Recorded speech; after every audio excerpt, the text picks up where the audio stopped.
Olá, pessoal! Estamos de volta com esse webinar do nosso amigo Adriano Amorim, que está um espetáculo, hein? O Brasil inteiro só fala nisso, viu, Adriano? Pô, que E bom. hoje, né, o Adriano, ele cometeu uma... Ele já se redimiu, já falou sobre isso, mas eu vou insistir que ele cometeu um agafe danado, já fez 14 webinars, esse é o 15º, e teve duas mulheres até o presente momento, né? Mas eu vou te falar, as mulheres também que ele botou aqui, é o seguinte, é top de linha, elas valem por 10, cada uma delas, entendeu? E É isso mesmo, isso, cara. a Fátima Mota, que está aqui hoje para falar com a gente, é dessas mulheres encantadoras. Ela, olha, tem já um negócio comum comigo, que ela fez mestrado e doutorado lá na PUC, e eu não fiz mestrado e doutorado, mas eu fiz uma graduaçãozinha lá na PUC também, faz tanto tempo, então isso é uma coisa que a gente tem em comum. Ela, além de ser top de linha, enfim, ela tem mestrado, formada em ciências sociais, é psicanalista, então é o seguinte, ela sabe tudo sobre liderança, mas olha, a qualidade top dela é o seguinte, ela tem 8 gatos, um cachorro, entendeu? Então é o seguinte, uma pessoa que tem 8 gatos e um cachorro só pode ser gente do bem. Então, ô Fátima, seja bem-vinda ao Fala Carlão, viu? Muito obrigada, Carlão. Adorei a apresentação, porque eu acho que a melhor parte de mim é essa mesmo, ter 8 gatos e um cachorro. Olha, é um espetáculo. Eu tenho um cachorro que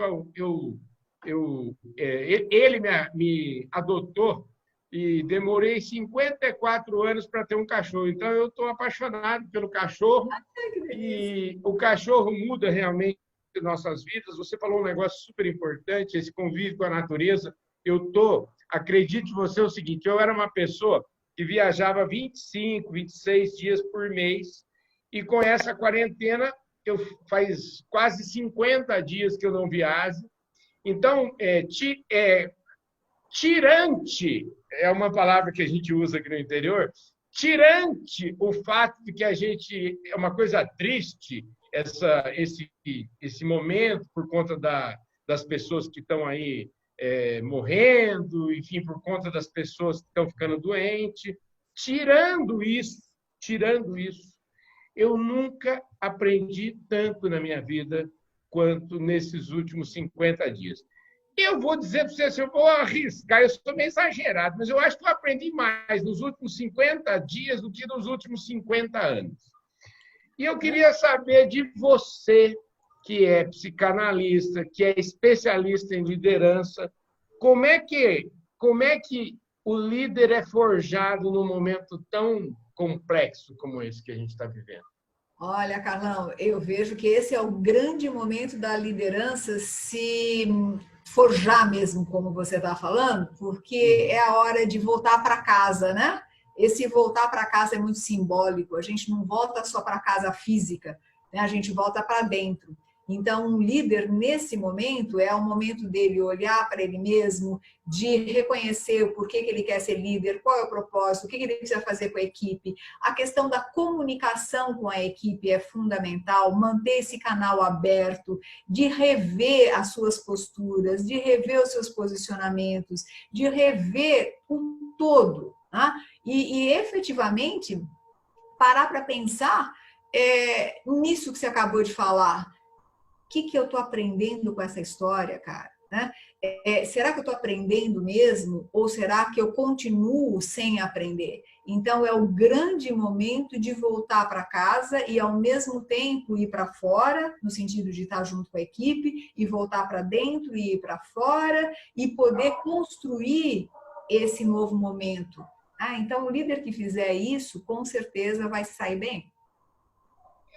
E outra coisa, de certa forma, todos nós somos líderes, no sentido de que eu sempre digo o seguinte, uma coisa que eu aprendi também agora com a vida é que a pessoa mais importante desse mundo sou eu. Assim, em primeiro lugar, isso é uma coisa que eu faço questão de falar mesmo, que assim, eu sou a pessoa mais importante do mundo. Isso não abro mão, não existe ninguém mais importante do que eu. E aí, essa história passa por... A gente falou aqui de autoconhecimento, enfim. Eu queria que você desenvolvesse um pouco aquela história, né, de ser líder de mim mesmo. Ou seja, como é que é essa história, como é que essa história se desenrola quando você tem que liderar times e equipes ou ser dono de um negócio, enfim. Olha, Calão, quando a gente aprende isso que você acabou de falar, que a pessoa mais importante é você, e não por uma questão de prepotência, mas muito mais por uma questão de cuidado, aí você aprende a se autoliderar. Então, é aquilo que eu estava falando, né, agora há pouco. Nós vivemos dentro do nosso corpo. E muitas vezes o nosso corpo está deformado, muitas vezes o nosso corpo não aguenta a gente, né? O nosso coração não aguenta o nosso peso, o nosso físico está totalmente debilitado e nós não nos damos conta disso. E quando a gente não se dá conta disso, como é que você consegue liderar? Então, eu conheço vários líderes, por exemplo, que por conta de problemas físicos, eles acabam destilando a sua raiva na sua equipe, o seu medo na sua equipe, porque não conhece a sua estrutura corpórea, hein? Eu estou falando bem básico, né? Bem básico. Depois tem a questão emocional, né? Depois tem a questão mental. Se eu não sei como é que eu lido com as minhas emoções, se eu não sei aquilo que faz com que eu fique feliz, ou que eu fique triste, que eu fique com raiva, ansioso, a minha tendência é jogar no outro aquilo que é meu. Então, reconhecer as minhas emoções, reconhecer como é que funciona o meu pensamento. Por exemplo, né, a gente estava aqui, né, com o Adriano. O Adriano tem uma cabeça que funciona a 500 por hora, sei lá, 1.000, 1.500, sei lá como é que é a cabeça dele. Imagina acompanhar um líder que tem essa cabeça. Né? Eu preciso reconhecer que essa minha velocidade não necessariamente é igual à das outras pessoas para poder liderar. Então, na medida que eu reconheço quem eu sou, eu consigo reconhecer quem o outro é. E se eu consigo fazer esse movimento, eu consigo sim saber aonde enganchar as pessoas, como eu devo influenciar as pessoas. Mas, acima de tudo, eu preciso inicialmente me autoliderar, porque aí depois a coisa vai. Né? Então, por isso que nesse momento a autoliderança é fundamental. Senão eu acabo me destruindo e destruindo outras pessoas. Deixa eu te falar, o agronegócio, ele tem muito de... E aí o Adriano, eu quero que ele complete esse raciocínio e depois passa a bola para você. O agronegócio tem muito de dono, né? Muita gente que está assistindo aqui, a gente é dono, ou é dono da fazenda, ou é dono de uma revenda, enfim, e invariavelmente são donos, e geralmente o cara que é dono de uma fazenda é dono de várias outras coisas. E eu queria saber o seguinte, como é que é ser dono e ser líder? E, Adriano, você, com a sua, como diz, com a sua capacidade de estratégia e de ser líder, e você é 20 milhões de vezes mais preparado e mais inteligente do que eu, elabore melhor essa história e passe a bola aí para a Fátima. Deve ser um exagerado, mas vamos lá, eu vou tentar. Ser dono não tem nada a ver com ser líder, por princípio. Todo dono deveria, de alguma maneira, almejar ser um líder, mas isso não necessariamente acontece. Isso não acontece porque pode ser que ele não tenha características adequadas para isso, pode ser também porque não quis desenvolver, pode ser também porque deixou de se manifestar com o tempo. Mas hoje, de fato, ser líder é uma questão mandatória para a sobrevivência do seu negócio. E aí eu estou falando muito para os meus amigos aqui do agro, em duas instâncias. Primeiro, como dono, que tem que ser um dono e líder, eu já quero comentar sobre isso. Mas segundo, em que você aceite também que você precisa desenvolver outras lideranças dentro da sua organização. Isso pode acontecer numa linha sucessória, onde o negócio de família se manifesta como contínuo, ou isso também pode acontecer numa profissionalização.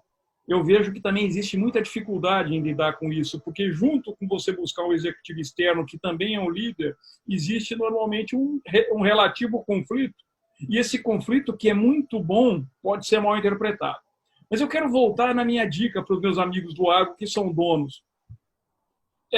Vocês têm que pegar a mesma energia que todo mundo teve quando desbravou esse Brasil e quando construiu o agronegócio que a gente tem hoje, entender que essa mesma quantidade de energia distendida lá atrás, idos de 1970, vai ser necessário ser distendida agora, nesse exato minuto. A mesma energia que você teve para construir um negócio do zero, eu queria que você trouxesse para cá e tentasse pensar em como é que eu faço do meu negócio atual um novo negócio. Ou seja, vocês estão tendo uma chance de 2 vezes em uma vida construir histórias de sucesso. E eu sei que esse grupo tem esse potencial. Vai lá, Fátima, eu coloquei a perspectiva de negócio. Agora coloque a lógica. Olha o Totó. Você acha que eu consigo falar agora do Totó? Olha, E o Totó estava aqui na janela e entrou nessa conversa aqui agora. Falando de liderança, o Totó pulou, né? Então, eu quero falar de liderança e aproveitar essa contribuição aí do Adriano e saber também dessas competências aí do líder e se as competências do líder elas batem com as competências de um dono. Eu acho muito bom o que você acabou de falar, e eu conheço vários donos, né, de negócios, de agronegócio, e inclusive, né, pessoas que são comuns, amigos com pessoas comuns, e assim, eu vejo que muitas vezes um dono, ele pode ser um grande líder, mas um grande líder. E eu conheço vários donos que são grandes líderes. Uhum. Precisa trabalhar isso, Sabe por que o dono pode ser um grande líder? Porque, acima de tudo, ele já tem algo que as pessoas reconhecem nele, que você é o cara, você é o que fez, você é o que conduziu. Então, assim, ele já tem metade do caminho andado. No entanto, se ele não trabalhar as competências necessárias, ele acaba não conseguindo ser um líder que a gente precisa agora. Então, por exemplo, né, essa questão da inteligência interartificial.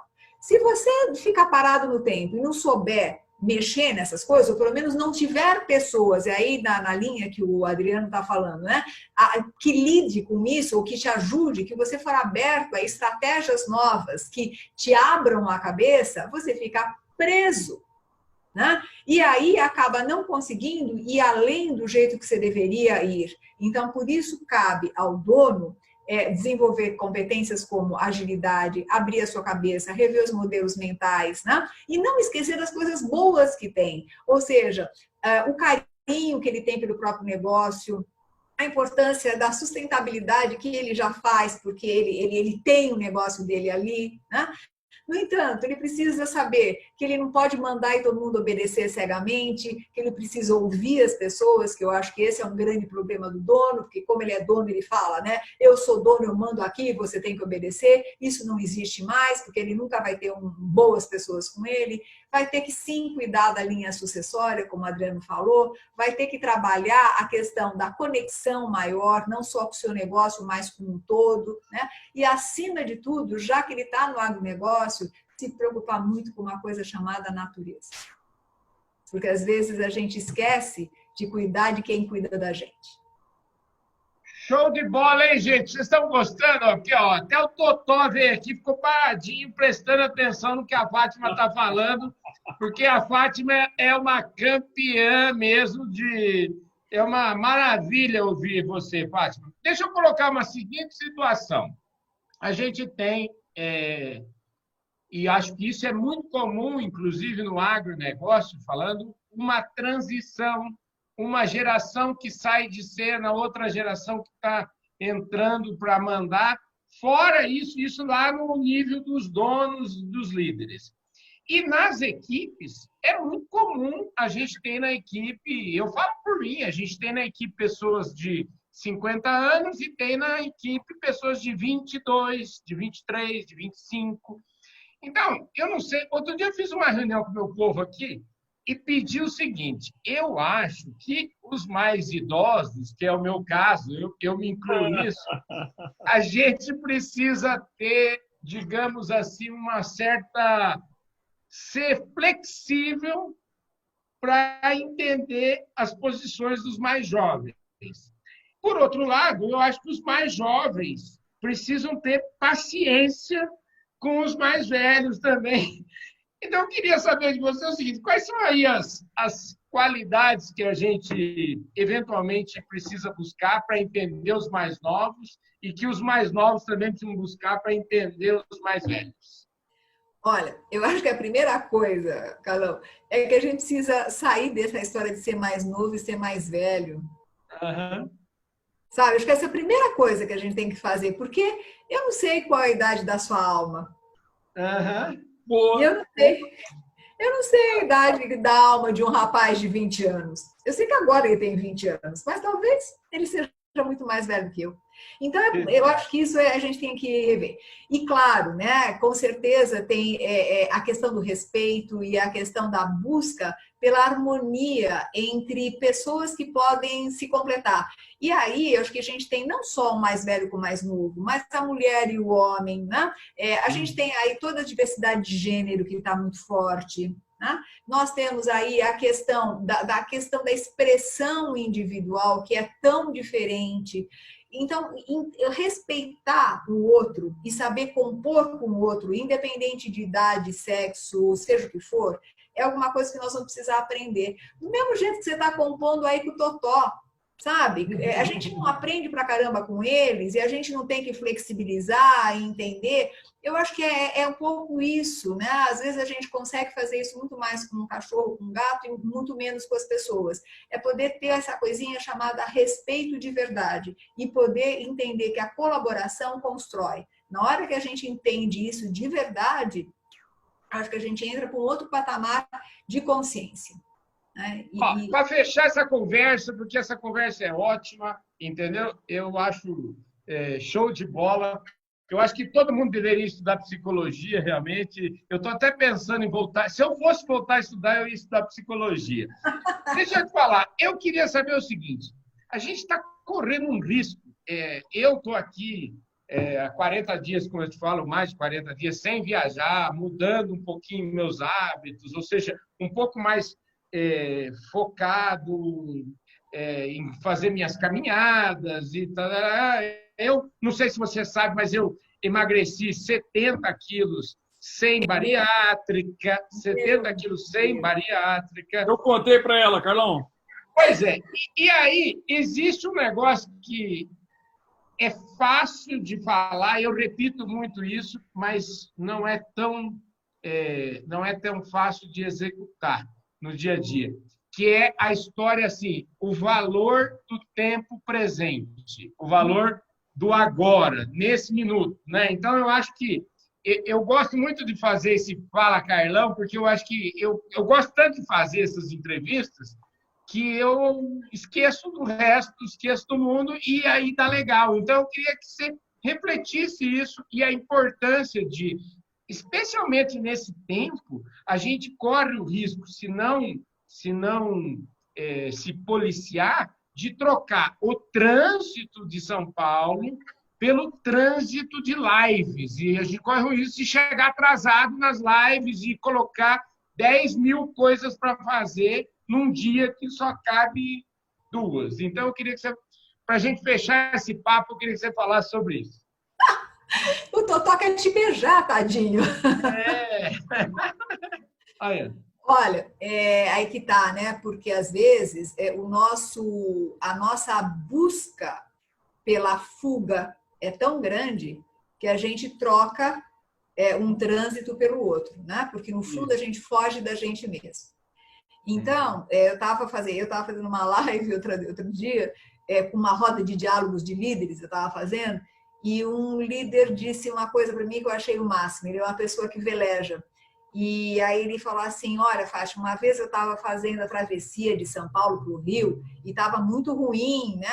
Tinha muita onda pesada e eu estava com uma pessoa com muito medo do caminho, né? Muito medo de viajar e tal. E aí ela veio para mim e falou assim, quanto tempo falta? Aí ele falou, olha, faltam 4.585 ondas. Mas sabe de uma coisa? Não adianta eu me preocupar com as 4.585 ondas. Eu tenho que me preocupar com essa. Porque se eu conseguir passar por essa, eu consigo passar pela outra, pela outra e pela outra. E eu gostei muito do que ele falou. E para mim fica uma coisa assim, Carlão, se a gente não sabe aproveitar o gosto, o sabor de uma taça de vinho, você não sabe aproveitar o sabor de uma lambida, né? De um beijo, de um olhar para um pôr do sol, e aí você vai perdendo uma coisa chamada vida. Então, na hora que você está numa live, que você esteja numa live, mas que depois você possa respirar e aproveitar a vida, né? No sol, no mar, em coisas que são tão simples e tão preenchedoras. Eu acho que isso vai fazer toda a diferença. Então, que bom que a gente está passando esse tempo em casa e que bom que a gente pode voltar a gostar de algumas coisas simples e poderosas. Maravilha! Adriana, ela é muito, muito top de linha. Então, eu deixei o seguinte, para a gente encerrar mesmo agora, é o seguinte. Adriano, eu não vou perguntar, não, vou deixar para o Adriano fazer aquela pergunta, viu, Adriano? Aquela pergunta que já virou a marca registrada do nosso, da nossa web, da nossa New Direction Series. Então, sabe a pergunta da bagagem? Mas você quer essa pergunta para você ou para a Fátima? Não, é para ela. Fátima, é o seguinte, você está diante daquele portal. Esse portal vai te levar para esse futuro, para esse novo normal, para o lugar que está todo mundo indo e que nós não sabemos como que é. E que traz tanto medo para as pessoas ou insegurança e para outras uma felicidade porque vai ter alguma coisa para se descobrir. 3 perguntinhas simples para você que você vai tirar de letra. Pergunta número 1. Que você vai levar com você do que você tem hoje? Pergunta 2. O que você não vai levar, você vai jogar fora? E pergunta 3, o que você vai buscar lá, que você não tem? São fundamentais, né, essas perguntas, e eu juro que eu não tinha pensado nisso até você me fazer essas perguntas. E o que eu vou deixar para trás são as minhas verdades absolutas, eu vou deixar para trás os meus medos, minhas inseguranças, e uma outra coisa que eu acho que eu não falei antes, e é importante, deixar meus apegos. Eu acho que eu tenho alguns apegos que eu tenho que largar e eu estou aprendendo a largar. O que eu não vou deixar de jeito nenhum é meu amor pela natureza e meu amor pelos bichos e por tudo que é vida. Eu acho que isso vai comigo, né? E o que eu quero conseguir lá na frente é ser cada vez mais consciente de mim mesma, né? Uma ampliação mesmo de consciência, é trabalhar mais o meu ser, a minha essência, nessas pequenas coisas simples e que possam, de fato, preencher, né, o meu viver. E com isso ser, simplesmente ser. Eu acho que é largar a mão de coisas que fazem a gente não ser, para a gente poder ser. Carlão, você fez o encerramento mais lindo de todos os Fala Carlão que você já fez na vida? Gente, show de bola! A gente é muito bom ter falado aqui com a Fátima Mota, uma cracaça, e eu vou repetir o que eu sempre falo no Fala Carlão, que eu sempre digo que o Fala Carlão é na prateleira de cima do agronegócio, mas a grande bênção que Deus me deu na vida foi efetivamente a qualidade das pessoas que Ele colocou no meu caminho, e vocês dois fazem parte desta qualidade. Muito obrigado a vocês dois, obrigado Adriano, obrigado Fátima, um forte abraço a todos vocês, e esse Fala Carlão, como o doutor, que é o astro desse Fala Carlão, a gente vai ficando por aqui. Bye, bye! Tchau!